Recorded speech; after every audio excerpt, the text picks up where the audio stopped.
বাহুর দৈর্ঘ্য বা কোণ দেওয়া থাকলে কোনটি আঁকা যাবে, বাহুর দৈর্ঘ্য বা কোণ যদি দেওয়া থাকে তাহলে কোনটি আঁকা যাবে। তাহলে আমরা এখন এই এমসিকিউটা সমাধান করাবো। বলা আছে শুধু পরিসীমা দেওয়া থাকলে নিচের কোনটি আঁকা যায়। দেখো এখানে বলা আছে রম্বস, ট্রাপিজিয়াম, আয়ত, বর্গ।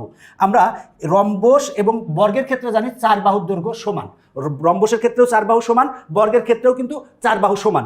তো এখন দেখো আমরা যদি বর্গ চিন্তা করি, একটা বর্গ আমরা যদি অঙ্কন করি, এই একটা বর্গ অঙ্কন করলাম, বর্গের ক্ষেত্রে কি হয়, বর্গের কিন্তু 4 বাহুর দৈর্ঘ্য সমান, এই বাহু, এই বাহু, এই বাহু, এই বাহু, 4টা বাহুই কিন্তু সমান। তাহলে যদি শুধু পরিসীমা দেওয়া থাকে, আমরা পরিসীমাকে যদি 4 দ্বারা ভাগ করি, ভাগ করলে কিন্তু 1 বাহুর দৈর্ঘ্য পাবো। যেহেতু আমরা বর্গের বা রম্বসের ক্ষেত্রে জানি যে 4টা বাহুই সমান, তাহলে আমরা পরিসীমাকে 4 দ্বারা ভাগ করলে কি পাবো, 1 বাহুর দৈর্ঘ্য পাবো। তাহলে 1 বাহুর দৈর্ঘ্য যদি দেওয়া থাকে তাহলে নিচের কোনটি আঁকা যাবে, রম্বস আঁকা যাবে না বর্গ আঁকা যাবে। 1 বাহুর দৈর্ঘ্য দেওয়া থাকলে ট্রাপিজিয়াম আঁকা যাবে না, আয়ত আঁকা যাবে না। অবশ্যই 1 বাহুর দৈর্ঘ্য দেওয়া থাকলে আমরা বর্গ অঙ্কন করতে পারবো, রম্বসও কিন্তু অঙ্কন করতে পারবো না। 1 বাহুর দৈর্ঘ্য যদি দেওয়া থাকে তাহলে সেই বাহুর দৈর্ঘ্য আমরা পরিমাপ করে নিলাম, এরপরে এখানে কিন্তু আমরা অনায়াসে কিন্তু 90 ডিগ্রি অঙ্কন করতে পারবো। এবার এই বাহুর দৈর্ঘ্য থেকে এখানে অংশ কেটে নেব, নিয়ে কিন্তু আমরা খুব সহজেই কিন্তু আমরা বর্গ অঙ্কন করতে পারবো। এরপরেরটা দেখো বলা আছে কয়টি বাহুর দৈর্ঘ্য দেওয়া থাকলে বর্গ অঙ্কন করা যায়। কয়টা তোমরা নিজেরাই বলো, আগেরটার মতোই, সেটা হলো যে একটা বাহুর দৈর্ঘ্য যদি দেওয়া থাকে সেক্ষেত্রে আমরা কি বর্গ অঙ্কন করতে পারি। এরপরেরটা দেখো একটি বাহুর দৈর্ঘ্য দেওয়া থাকলে কোনটি আঁকা অঙ্কন করা সম্ভব। একটা বাহুর দৈর্ঘ্য দেওয়া থাকলে কি অঙ্কন করা সম্ভব, বর্গ অঙ্কন করা সম্ভব। এখানে বর্গক্ষেত্র আছে, তার মানে বর্গক্ষেত্র অঙ্কন করা সম্ভব। এখন আমরা এই অঙ্কটা সমাধান করাবো। শুধু 3 সেন্টিমিটার দৈর্ঘ্যের একটি বাহু দ্বারা একটি চতুর্ভুজ আঁকা সম্ভব হলো, চতুর্ভুজটির পরিসীমা কত।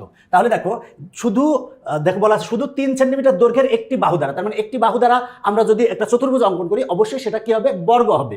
তো বর্গ মানে কি, বর্গের 4 বাহুর দৈর্ঘ্য সমান, তার মানে আমরা 3 সেন্টিমিটার দৈর্ঘ্য দ্বারা দৈর্ঘ্যের একটা বাহু দ্বারা একটা চতুর্ভুজ অঙ্কন করেছি, তার মানে সেই চতুর্ভুজটা অবশ্যই কি হবে, বর্গ হবে। তার মানে বাহুর দৈর্ঘ্য কত, বাহুর দৈর্ঘ্য হচ্ছে 3, তার মানে এইটাও 3 হবে, এইটাও 3 হবে, এইটাও 3 হবে, এইটাও 3 হবে। তাহলে চতুর্ভুজটির পরিসীমা কত হবে, পরিসীমা মানে কিন্তু 4 বাহুর যোগফল, তার মানে 3 3 3 3 যদি যোগ করলে আসে কত, 12। সহজ কথা, যেহেতু একটা বাহুর দৈর্ঘ্য দ্বারা আমরা বর্গ অঙ্কন করতে পারি, তার মানে আমার বর্গের 4টা বাহু আছে, 4 দ্বারা গুণ করলে আমরা অ্যান্সার পরিসীমা পেয়ে যাবো, তার মানে 3 4 12 অ্যান্সার হবে। তার মানে পরিসীমা হবে হচ্ছে 12। এরপরেরটা দেখো বলা আছে একটি কর্ণের দৈর্ঘ্য দেওয়া থাকলে নিচের কোনটি আঁকা যাবে। যদি একটি কর্ণের দৈর্ঘ্য দেওয়া থাকে তাহলে কিন্তু আমরা বর্গ অঙ্কন করতে পারবো। তার মানে যদি একটা কর্ণের দৈর্ঘ্য দেওয়া থাকে মানে বর্গের কিন্তু 4 বাহুর দৈর্ঘ্য সমান এবং কোণগুলো হচ্ছে সমকোণ হবে এবং এর কর্ণদ্বয় সমান। একটা বাহুর দৈর্ঘ্য বা একটা কর্ণের দৈর্ঘ্য যদি দেওয়া থাকে তাহলে কিন্তু আমরা বর্গ অঙ্কন করতে পারবো। মনে রাখবা কিন্তু, আবারও বলছি, একটা বাহুর দৈর্ঘ্য দেওয়া থাকলেও বর্গ অঙ্কন করতে পারবো, আবার একটা কর্ণের দৈর্ঘ্য দেওয়া থাকলেও আমরা বর্গ অঙ্কন করতে পারবো। এরপরেরটা দেখো বলা আছে পরিসীমা ও একটি কোণ দেওয়া থাকলে নিচের কোনটি আঁকা সম্ভব। দেখো পরিসীমাকে আমরা 4 দ্বারা ভাগ করলে কিন্তু 1 বাহুর দৈর্ঘ্য পাবো বর্গ এবং আয়তের ক্ষেত্রে। যেহেতু পরিসীমা দেওয়া আছে আর একটা কোণ দেওয়া আছে, দেখো পরিসীমা দেওয়া আছে আর একটা কোণ যদি দেওয়া থাকে তাহলে আমরা কিন্তু রম্বস অঙ্কন করতে পারবো। আমরা জানি রম্বসের ক্ষেত্রে কিন্তু 4 বাহুর দৈর্ঘ্য সমান। আবারও বলছি, মনে রাখবা, পরিসীমাকে আমরা যদি 4 দ্বারা ভাগ করি তাহলে 1 বাহুর দৈর্ঘ্য পাবো। তাহলে 1 বাহুর দৈর্ঘ্য ও একটি কোণ দেওয়া থাকলে অবশ্যই কোনটা আঁকতে পারবো, রম্বস আঁকতে পারবো। আগের যে পর্বগুলো সেই পর্বগুলোই কিন্তু আমরা বিস্তারিত আলোচনা করেছি, যারা আগের পর্বগুলো দেখো নাই তারা অবশ্যই দেখে আসবা। এরপরেরটা দেখো বলা আছে পরিসীমা ও একটি কোণ দেওয়া থাকলে নিচে কোনটি আঁকা সম্ভব, অবশ্যই রম্বস অঙ্কন করা সম্ভব। এরপরেরটা দেখো পরিসীমা ও একটি কোণের মান জানা প্রয়োজন, কোনটি আঁকতে, অবশ্যই কি কোনটা আঁকতে, রম্বস আঁকতে। দেখো এখানে যে 3টা এমসিকিউ আছে, 3টা এমসিকিউ কিন্তু একই টাইপের এমসিকিউ। এরপরে দেখো পরেরটা বলা আছে যে দুটি কর্ণের দৈর্ঘ্য দেওয়া থাকলে নিচের কোনটি আঁকা সম্ভব। যদি দুটি কর্ণের দৈর্ঘ্য যদি দেওয়া থাকে সেক্ষেত্রেও কিন্তু আমরা রম্বস অঙ্কন করতে পারবো। রম্বসের ক্ষেত্রে আমরা জানি সেটা হলো রম্বসের 4টি বাহু সমান এবং বিপরীত যে কোণগুলো সেই বিপরীত কোণগুলো সমান এবং রম্বসের কর্ণদ্বয় কিন্তু পরস্পরকে সমকোণে সমদ্বিখণ্ডিত করে। দেখো এর পরেরটায় বলা আছে নিচের কোন তথ্য দেওয়া থাকলে রম্বস অঙ্কন সম্ভব। দেখো কোন তথ্য যদি দেওয়া থাকলে আমরা রম্বস আঁকতে পারবো। যদি একটি কর্ণ ও বাহুর দৈর্ঘ্য যদি দেওয়া থাকে সেক্ষেত্রেও কিন্তু আমরা রম্বস অঙ্কন করতে পারবো। যদি একটা কর্ণ দেওয়া থাকে এবং বাহুর দৈর্ঘ্য দেওয়া থাকে, রম্বসের 4টা বাহু সমান, সুতরাং বাহুর দৈর্ঘ্য আর যদি কর্ণ দেওয়া থাকে সেক্ষেত্রেও কিন্তু আমরা রম্বস অঙ্কন করতে পারবো। তার মানে আমরা দেখলাম হচ্ছে যদি একটি বাহুর দৈর্ঘ্য ও একটি কোণ দেওয়া থাকলে আমরা রম্বস অঙ্কন করতে পারবো, দুটি কর্ণের দৈর্ঘ্য দেওয়া থাকলে রম্বস অঙ্কন করতে পারবো, তাছাড়া একটি কর্ণ ও বাহুর দৈর্ঘ্য যদি দেওয়া থাকে, একটি বাহুর দৈর্ঘ্য দেওয়া থাকে সেক্ষেত্রেও রম্বস অঙ্কন করতে পারবো। দেখো এখন 47 বলা আছে রম্বস রম্বসের প্রতিটি বাহু তার পরিসীমার বলা আছে কত গুণ, পরিসীমার কত গুণ। দেখো রম্বসের ক্ষেত্রে আমরা কি জানি, রম্বসের ক্ষেত্রে 4টা বাহুই কিন্তু সমান, তাহলে রম্বসের প্রতিটি বাহু তার পরিসীমার কত গুণ। আচ্ছা প্রশ্নটা একটু উল্টাই বলি, তাহলে যদি আরো সহজে বুঝবা। রম্বসের পরিসীমা তার প্রতিটি বাহুর কত গুণ, তার প্রতিটি বাহুর কিন্তু 4 গুণ, কারণ আমরা জানি রম্বসের ক্ষেত্রে 4টা বাহু হচ্ছে সমান। এখন বলা আছে রম্বসের প্রতিটি বাহু, রম্বসের একটা বাহু তার পরিসীমার কত গুণ। রম্বসের কিন্তু 4টা বাহু সমান, তাহলে 4টা বাহুকে আমরা যোগ করলে কিন্তু আমরা কি পাবো, পরিসীমা পাবো। তাহলে রম্বসের প্রতিটি বাহু তার পরিসীমার কত গুণ হবে, 1/4 হবে, তার মানে 1/4 হবে। কেন 1/4 হবে? কারণ রম্বসের 4টা বাহু সমান, বলা আছে প্রতিটি বাহু তার পরিসীমা। তাহলে যদি আমরা প্রতিটি বাহু মানে 1 ধরি, আর তার মানে পরিসীমা হবে কত, পরিসীমা হবে 4, তাহলে বলা আছে প্রতিটি বাহু তার পরিসীমার কত গুণ, পরিসীমার হবে 1/4 গুণ। এরপরেরটা দেখো বলা আছে একটি চতুর্ভুজ আঁকতে কোনটি প্রয়োজন। একটা চতুর্ভুজ আঁকতে কিন্তু আমার 5টা স্বতন্ত্র উপাত্তের প্রয়োজন, আমরা কিন্তু প্রথম পর্বে দেখেছিলাম। সেটা হলো বলা আছে 3টি বাহু ও একটি কর্ণ। দেখো এখানে 3টি বাহু মানে 3টা বাহু আর একটা কর্ণ, এখানে আমরা স্বতন্ত্র উপাত্ত পাচ্ছি হচ্ছে 4টা, 3 আর 1 4, তার মানে এটা অ্যান্সার হবে না। বলা আছে 4টি বাহু ও 2টি কর্ণ, তার মানে 4 আর 2 কত হলো, 6 হলো, তার মানে এটাও অ্যান্সার হবে না, কারণ 5টা স্বতন্ত্র উপাত্তের প্রয়োজন। এরপরে দেখো বলা আছে 3টি বাহু ও এদের অন্তর্ভুক্ত 2টি কোণ, তাহলে 3 আর 2 তাহলে কত হলো, 5, তার মানে অ্যান্সার হবে কিন্তু এইটা। আমরা এখানে কিন্তু উপাত্ত পাচ্ছি হচ্ছে 5টা উপাত্ত, স্বতন্ত্র উপাত্ত জানা থাকলেই কিন্তু আমরা একটা চতুর্ভুজ অঙ্কন করতে পারি। তার মানে একটি চতুর্ভুজ আঁকতে কোনটি প্রয়োজন, এখানে 5টা স্বতন্ত্র উপাত্তের প্রয়োজন, তাহলে এখানে 3টা বাহু আর 2টা অন্তর্ভুক্ত কোণ আছে, তার মানে আমরা এই গয়ের ক্ষেত্রে অ্যান্সার বের করতে পারবো। কিন্তু দেখো এখানে একটি বাহু ও 3টি কোণ, তাহলে এখানে আছে কত, 3 আর 1, তার মানে এখানে কিন্তু আমরা 4টা উপাত্ত পাচ্ছি, তার মানে এটাও অ্যান্সার হবে না, তার মানে অ্যান্সার হবে হচ্ছে গ। এখন আমরা এটা সমাধান করাবো। শুধু 2টি বাহুর দৈর্ঘ্য দেওয়া থাকলে নিচের কোনটি আঁকা যাবে। দেখো আমরা রম্বসের ক্ষেত্রে জানি যে 4টা বাহুর দৈর্ঘ্য সমান। এরপরে দেখো আয়তের ক্ষেত্রে কিন্তু বিপরীত বাহুগুলো সমান এবং সমান্তরাল এবং কোণগুলো কিন্তু সমকোণ। তাহলে দেখো আমরা যদি আয়ত অঙ্কন করি, এই যে আয়তের ক্ষেত্রে কি এই বাহু আর এই বাহু সমান, আর এই বাহু আর এই বাহু সমান, এবং কোণগুলো কি হবে, সমকোণ হবে, কোণগুলো সমকোণ হবে। যদি শুধু 2টি বাহুর দৈর্ঘ্য দেওয়া থাকে তাহলে কিন্তু আমরা আয়তক্ষেত্র অঙ্কন করতে পারবো। এখন তুমি বলবা যে এইখানে তো আগেরটাই বললেন যে 5টা স্বতন্ত্র উপাত্তের প্রয়োজন, এখানে তো 5টা স্বতন্ত্র উপাত্ত না, এখানে তো 2টা উপাত্ত আছে। দেখো এইখানে কিন্তু বলা আছে একটি চতুর্ভুজ আঁকতে কোনটি প্রয়োজন। একটা চতুর্ভুজ অঙ্কন করার জন্য কিন্তু সর্বনিম্ন 5টা স্বতন্ত্র উপাত্তের প্রয়োজন। সেই 5টা স্বতন্ত্র উপাত্তের মধ্যে হচ্ছে কি 3টা বাহু ও এদের মধ্যে 2টি অন্তর্ভুক্ত কোণ, এইটা অ্যান্সার ছিল। কিন্তু এই ক্ষেত্রে কিন্তু আয়তের ক্ষেত্রে আমরা জানি যে বিপরীত বাহুদ্বয় সমান, তার মানে এইটা জানলে আমরা এইটা জানছি, তার মানে হচ্ছে কি 1টা 2টা, এইটা জানলে এইটা জানছি, তার মানে 1টা 2টা 3টা 4টা, আর আমরা তো 90 ডিগ্রি অনায়াসে আঁকতে পারছি, সেটা কিন্তু 5টাই হচ্ছে। তার মানে অ্যান্সার হবে কত, অ্যান্সার হবে হচ্ছে আয়তক্ষেত্র। এরপরে দেখো বলা আছে সামান্তরিক অঙ্কনের জন্য নিচের কোন উপাত্তটি সঠিক। যদি আমরা সামান্তরিক অঙ্কন করতে চাই তাহলে কোনটা সঠিক হবে। সামান্তরিকের ক্ষেত্রে আমরা জানি যে দেখো সেটা হলো যে মানে এই আয়তটাকে একটু বাঁকাই দাও, বাঁকাই দিলে কিন্তু সামান্তরিক হবে। সামান্তরিকের ক্ষেত্রে বিপরীত বাহুগুলো সমান এবং সমান্তরাল, কোণগুলো কিন্তু সমকোণ নয়। আয়তের ক্ষেত্রে কিন্তু কোণগুলো সমকোণ। তাহলে সামান্তরিকের ক্ষেত্রে কি হবে, সেটা হলো সামান্তরিক যদি অঙ্কন করতে চাও তাহলে 2টি সংলগ্ন বাহু এবং এদের অন্তর্ভুক্ত কোণ লাগবে। 2টি বাহুর দৈর্ঘ্য এবং এদের অন্তর্ভুক্ত যদি কোণ থাকে তাহলে আমরা কিন্তু সামান্তরিক অঙ্কন করতে পারবো। কারণ সামান্তরিকের ক্ষেত্রে আমরা যদি দেখি তাহলে দেখো এই সামান্তরিক, এই একটা সামান্তরিক, দেখো এই বাহু আর এই বাহু সমান, এই বাহু আর এই বাহু সমান।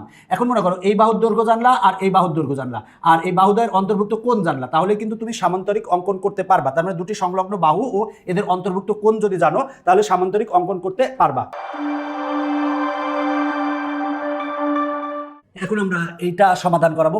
যে ত্রিভুজের 3টি কোণ সমান তাকে সমবাহু ত্রিভুজ বলে। দেখো 3টা কোণ যদি সমান হয় তাকে বলা হয় কিন্তু সমবাহু ত্রিভুজ। যদি 3টা কোণ সমান হয়, দেখো মানে সমবাহু ত্রিভুজের ক্ষেত্রে কি হবে, দেখো সমবাহু ত্রিভুজের ক্ষেত্রে বাহুগুলো যেমন সমান হবে এই কোণ 3টাও কিন্তু সমান হবে। তো এখানে বলা আছে যে ত্রিভুজের 3টি কোণ সমান, এই কোণটা এই কোণটা এই কোণটা, 3টা কোণ যদি সমান হয় তাহলে আমরা তাকে বলবো সমবাহু ত্রিভুজ। আরও মজার ব্যাপার হচ্ছে যে সমবাহু ত্রিভুজের ক্ষেত্রে প্রতিটি বাহুর দৈর্ঘ্য কিন্তু প্রতিটি কোণের পরিমাপ কিন্তু হচ্ছে 60 ডিগ্রি। তার মানে এটা 60 ডিগ্রি, এটা 60 ডিগ্রি, এটা 60 ডিগ্রি। তাহলে তুমি যদি যোগ করলে কিন্তু 180 ডিগ্রি পাবা। এর পরেরটা বলা, তার মানে এটা হচ্ছে সঠিক।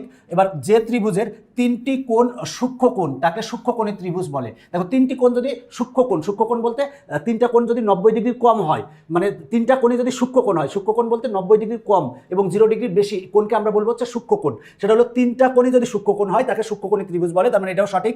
একটি কোণ সমকোণ হলে তাকে সমকোণী ত্রিভুজ বলে। যদি যে ত্রিভুজের একটি কোণ হচ্ছে সমকোণ বা 90 ডিগ্রি তাকে কিন্তু আমরা সমকোণী ত্রিভুজ বলে, আমরা এটা সবাই জানি। তার মানে অ্যান্সার হবে 1, 2 ও 3, তার মানে ঘ অ্যান্সার। এখন দেখো এর পরেরটা বলা আছে একটি ত্রিভুজ আঁকার জন্য প্রয়োজন। দেখো একটা যদি তুমি ত্রিভুজ অঙ্কন করতে চাও সেক্ষেত্রে দুটি কোণ ও একটি বিপরীত বাহু যদি থাকে সেক্ষেত্রে আমরা ত্রিভুজ আঁকতে পারি। দুটি বাহু ও তাদের অন্তর্ভুক্ত কোণ যদি দেওয়া থাকে সেক্ষেত্রে আমরা ত্রিভুজ অঙ্কন করতে পারি। যদি তিনটা কোণ দেওয়া থাকে সেক্ষেত্রে কিন্তু আমরা ত্রিভুজ অঙ্কন করতে পারবো না। মনে রাখবা, যদি তিনটা কোণ দেওয়া থাকে সেক্ষেত্রে ত্রিভুজ অঙ্কন করা যায় না। তার মানে সঠিক হচ্ছে 1 ও 2 সঠিক, তার মানে ক অ্যান্সার। এরপরে দেখো ত্রিভুজ আঁকতে প্রয়োজন তিনটা বাহু। যদি তিনটা বাহুর দৈর্ঘ্য দেওয়া থাকে সেক্ষেত্রে কিন্তু আমরা ত্রিভুজ অঙ্কন করতে পারি। দুটি বাহু ও তাদের অন্তর্ভুক্ত কোণ যদি থাকে তাহলে আমরা ত্রিভুজ অঙ্কন করতে পারি। দুটি কোণ ও একটি বাহু যদি থাকে সেক্ষেত্রেও ত্রিভুজ অঙ্কন করতে পারি, তার মানে ঘ অ্যান্সার। এরপরেরটা দেখো নির্দিষ্ট একটি ত্রিভুজ আঁকা সম্ভব দুটি কোণ ও এদের সংলগ্ন বাহুর দৈর্ঘ্য দেওয়া থাকলে। অবশ্যই এটা আমরা জানি যে দুটি কোণ ও এদের সংলগ্ন বাহুর দৈর্ঘ্য দেওয়া থাকলে ত্রিভুজ আঁকা যায়। তিনটি কোণ দেওয়া থাকলে, দেখো তিনটা কোণ দেওয়া থাকলে কিন্তু ত্রিভুজ অঙ্কন করা যায় না, এটা মনে রাখবা। তিনটা কোণ দেওয়া থাকলে ত্রিভুজ অঙ্কন করা যায় না। দুটি কোণ ও একটি বিপরীত বাহু দেওয়া থাকলে, অবশ্যই দুটি কোণ ও একটি বিপরীত বাহু দেওয়া থাকলে কিন্তু ত্রিভুজ অঙ্কন করা যায়। তার মানে সঠিক হচ্ছে 1 আর 3-এরটা সঠিক, তার মানে 1 আর 3 হচ্ছে খতে আছে, তার মানে অ্যান্সার হচ্ছে খ। এরপরে দেখো বলা আছে কখন কোনো একটি নির্দিষ্ট ত্রিভুজ অঙ্কন সম্ভব নয়, যখন দেওয়া আছে। দেখো এখানে বলা আছে ত্রিভুজ অঙ্কন সম্ভব নয়। ত্রিভুজ অঙ্কন কোন ক্ষেত্রে সম্ভব নয় সেটা হলো যে আমরা দেখবো যে কোন ক্ষেত্রে ত্রিভুজ অঙ্কন সম্ভব নয়। দেখো তিনটা বাহু দেওয়া থাকলে অবশ্যই ত্রিভুজ আঁকা যায়, এখানে কিন্তু বলা আছে যে সম্ভব নয়। দেখো প্রশ্ন কিন্তু ঘুরাই দিছে, এখানে কিন্তু একটু তোমাকে প্রশ্ন বুঝতে হবে। অনেকে প্রশ্ন না বুঝেই অ্যান্সার করে দেয় যে কোন মানে ত্রিভুজ অঙ্কন করতে কোন ক্ষেত্রে সম্ভব, এই নয়টা অনেক সময় দেখে না। দেখো এখানে তিনটা বাহু দেওয়া থাকলে ত্রিভুজ আঁকা সম্ভব নয় না, কিন্তু তার মানে এটা কিন্তু সম্ভব। তার মানে এখানে যেহেতু সম্ভব নয় বলা আছে তার মানে এটা অ্যান্সার হবে না। তিনটা কোণ দেওয়া থাকলে কিন্তু ত্রিভুজ অঙ্কন করা যায় না, তার মানে এটা সঠিক। এরপরে দেখো দুটি বাহু ও তাদের অন্তর্ভুক্ত যদি কোণ দেওয়া থাকে তাহলে ত্রিভুজ আঁকা সম্ভব, এখানে বলা আছে সম্ভব নয়, তার মানে এটাও অ্যান্সার সঠিক না। তার মানে সঠিক অ্যান্সার হচ্ছে 2, তার মানে 2 আছে খতে, তার মানে খ অ্যান্সার। এখন আমরা এই এমসিকিউটা সমাধান করাবো। বলা আছে রম্বসের সন্নিহিত বাহুগুলো পরস্পর সমান। দেখো আমরা যদি একটা রম্বস অঙ্কন করি, মনে করো যে এই একটা রম্বস অঙ্কন করলাম যার 4টা বাহু সমান। মনে করো যে এই একটা রম্বস অঙ্কন করছি, এই বাহু এই বাহু এই বাহু এই বাহু 4টা বাহু সমান।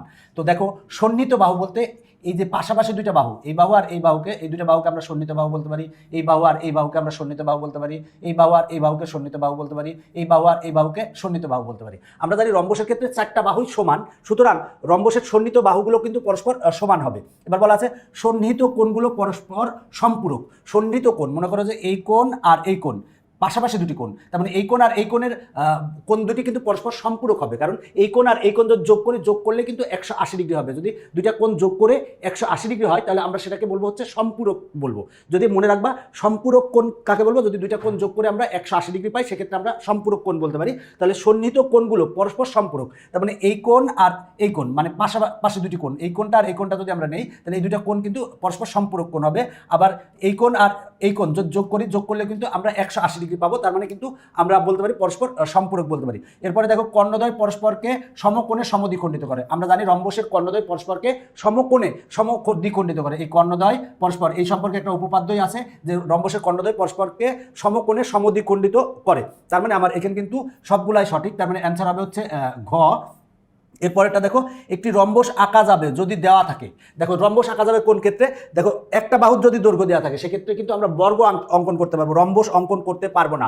একটি বাহু ও একটি কর্ণের দৈর্ঘ্য দেওয়া থাকলে আমরা রম্বস অঙ্কন করতে পারবো।